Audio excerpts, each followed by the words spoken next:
What's up, YouTube? It's Kenny again.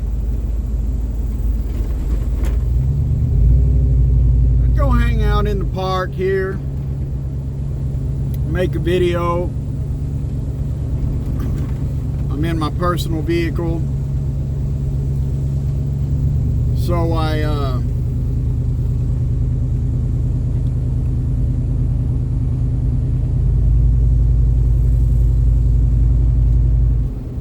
had them route me in because I needed to get the address on my driver's license changed in order to get the title sorted out for the van. And I initially had planned to do it online. So I went to do it online, and it was telling me that I wasn't allowed to do it because I have a Class A driver's license. Adjust this camera a little bit. And every piece of information that I looked at told me that because I have a commercial driver's license, I could not renew it, or rather change the driver's license online. So I called my dispatcher and I had them start getting ready to route me back home. That took, I don't know, a couple of weeks to get me back home, to get me back in here, right? Well, I get back in here and the yard guy was like, well, do you have an appointment with them? And I was like, how are they still doing that? And so I know they're taking some walk-ins, but I just went ahead and was like, well, I'll see if I can get an appointment, right? Oh, let me get backed up here without hitting anything and get in the shade.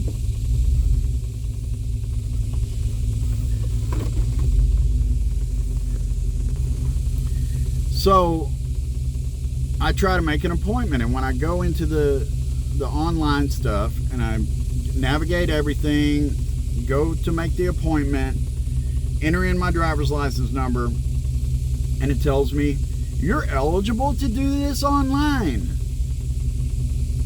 So I ended up being able to do it online, but it just didn't tell you were able to until you tried to make an appointment. Guys,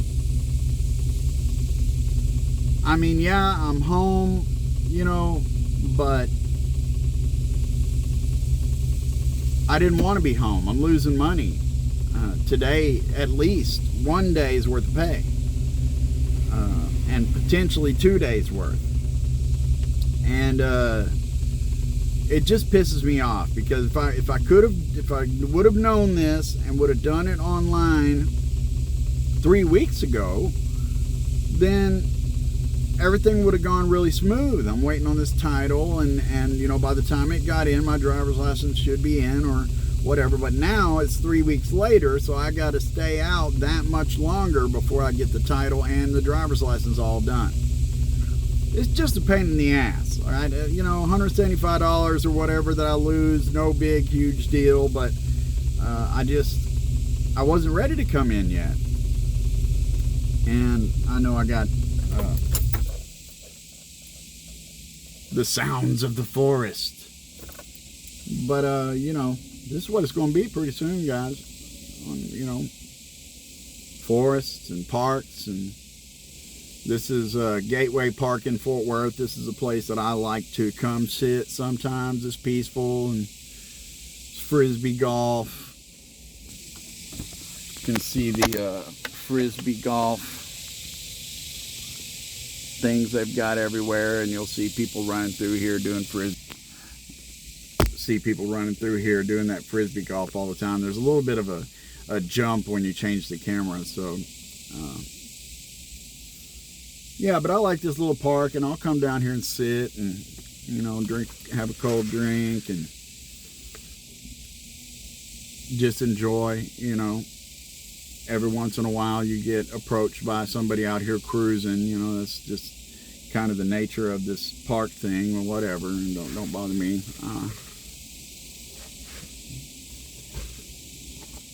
Just thought I'd do a little rant about that driver's license thing and show you guys kind of what I do sometimes when I'm on home time. I'll come sit in this park sometimes and maybe eat my lunch or watch a movie or something. You know, I grew up around here, and I can remember before this was even here.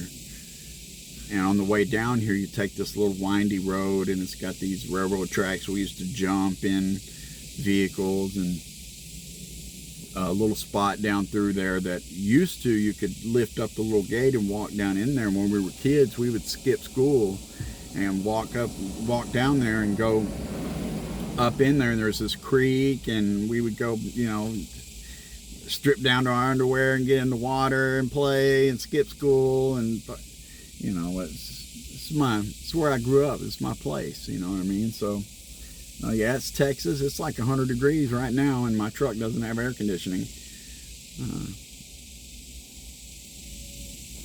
It is what it is. I thought about just going ahead and getting it fixed, but with me having the van now, this is probably going to get parked after I get the title changed over. I'm going to probably park this at my parents' house and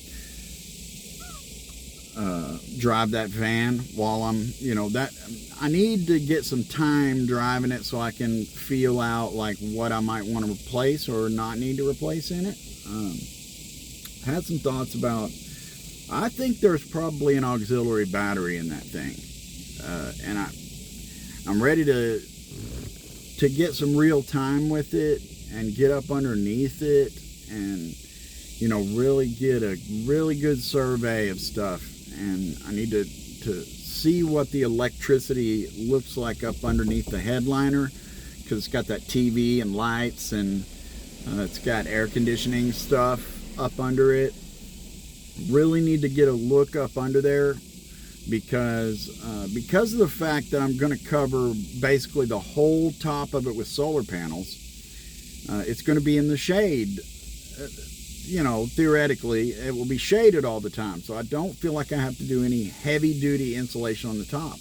If I can just leave that headliner in there, maybe pull it down and put some reflectix underneath it and put it back up, and be able to put a fan where I want to put it and bring my solar wires in and stuff, I think that's the way I'm going to go. Like, I know at first I said I might not tear the interior out, then I said I was probably going to. I'm not sure. I may, it depends. I'm going to take some more measurements, and, you know, when I get a really good idea of that seat and, you know, how much space, if I do what I want to do with it, I'm going to have, I may not. I mean, I may take some of it loose and put some reflectix behind it and, like, figure out what else behind there, but I may not rip the whole interior out of it, guys. You know, the more I think about it, the more I think that the stuff that's in there, it like sticks out away from the body, okay? So it's like it's combating the thermal bridging by itself, and it's padded with cloth like a headliner, the whole thing. So it's got a little bit of insulative properties, and because it's away from the skin of the van, it's kind of working against the thermal bridging. And if I could get some reflectix behind there to deal with the radiant heat a little bit more, it might be enough. Got me some Delta having a cheat day.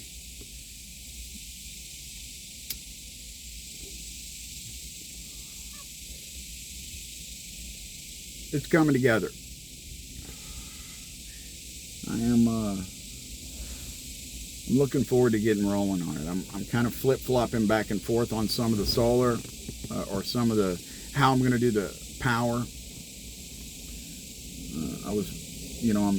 I've pretty much decided that I'm going to get the EcoFlow Wave 2 instead of a window unit and a diesel heater. The Wave 2 is heat and electric and air conditioning. It's a 5,000 BTU air conditioner, and like the stuff that I've been watching, Hobotech in particular, the reviews of it, I think it might be enough. And when you put that thing on eco mode and run it off of the battery, I'm going to buy the battery with it, then that battery is like, what, 1,000, it's 1,100 or something, you know, it's about a 100 amp battery, 100 amp hour battery. So, you know, it'd take me what, 1,000, 1,200 watts to charge it up. And then once that's charged and my system's full, then I can run at full blast as long as I've got sun. And then at night I can put it on eco mode, and it says it runs for 8 hours on eco mode when you've running it off of that battery. So really, you know, essentially, other than my other power uses like making coffee in the morning, running a microwave a little bit, stuff like that, like we're talking 1,000 watts is more or less all I have to charge up in a day. And then once I hit that and that's charged and my system's full, which, you know, maybe a couple thousand watts, then I can just run it full blast, you know, and I have enough solar to handle that. So with that said, I kind of was looking at that EcoFlow Delta Pro. You know, if I do one 400 amp hour battery in my system, then that's going to give me 5,000 watts, 5,000 watt hours.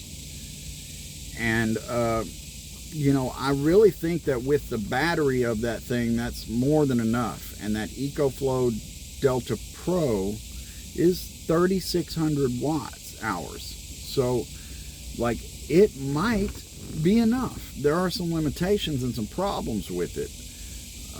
But I'm kind of, you know, I want to make sure that I make the right choice. Do I, you know, build my own complete system, or might something like the Delta Pro work for me? Because that give me 3,600 watt hours on top of the 1,000 watt hours that's in the EcoFlow Wave, and those two things like work well together and play well together and talk well together and whatever. And it will accept enough solar, but the problem is that it doesn't accept very many amps. So everything would have to be wired in series, and that's something I don't really want to do, because when you wire panels together in parallel, if one of them is shaded, the others work at full capacity. But if you have them in series, it only takes one of them to be shaded to affect the output of all the panels. So there's a lot to think about, a lot of decisions to make. But I just wanted to make a video and put it up, and while I'm in town and sitting in the park. Thanks for watching. Thanks for following. And if you're just finding me, hit that subscribe button.